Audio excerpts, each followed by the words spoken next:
Northern Territory's Chief Minister says there'll be no knee-jerk reaction to the review of alcohol bans.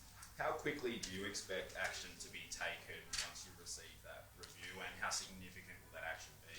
Well, of course, last week there was already some action taken, which when I spoke to the Chief Minister this morning, she reported that it was already making a difference. I want to act as soon as possible. I want not to delay, but I also understand that some of these issues are intergenerational. There aren't easy off-the-shelf solutions.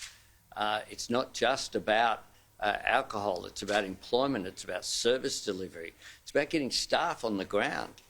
You can fund programs if you don't have people to do the services, then that can create an issue as well. It's about community services. We committed last week when I was there, I announced an additional more than $20 million of funding that was all due to end for community service delivery on June 30 of this year.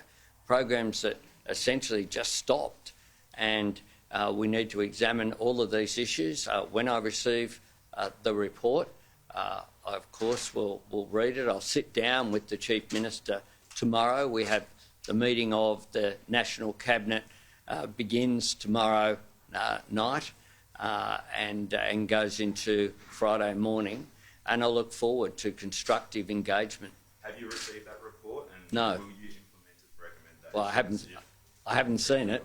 I haven't seen it. So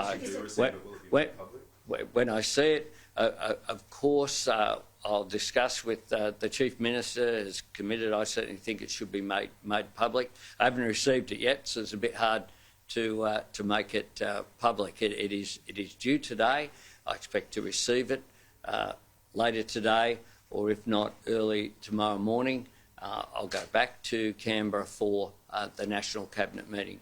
I think it's described as an initial or an interim report. Do you anticipate there are things you'll be able to do off of that initial report, or are you going to wait for the final?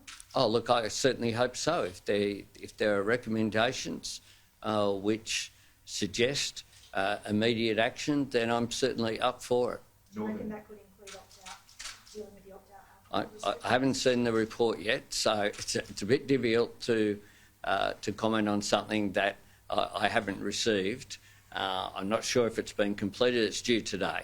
You said Ms. Viles had reported that there had already been an impact from the restrictions coming in. What were those impacts? What was she saying? She spoke to the police were indicating to her that there were some positive outcomes with a reduction in the figures that were there for various crime issues. What do you hope that Peter Dutton takes away from the Voice Working Group meeting, and do you think that he'll get enough details in that?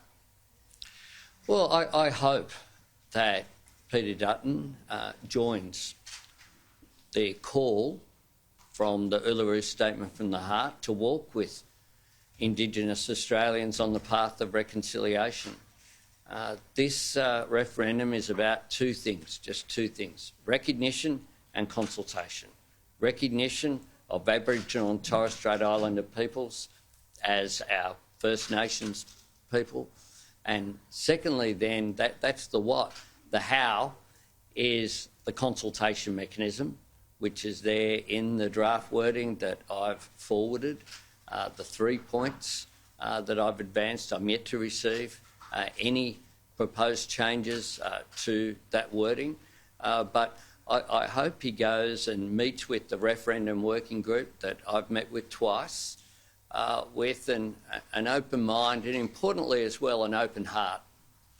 This is something that should be well above politics. This is a chance to unite the nation. This is a chance for us to be proud of sharing this continent with the world's oldest continuous culture, and saying to them something I've said before, I regard as good manners. If you're going to have an impact on someone or a group of people, ask them about it. And chances are you'll get better outcomes as well, because we know that when people have been consulted and engaged, whether it's justice reinvestment, Indigenous park rangers, community health programs, you get better outcomes when people are involved.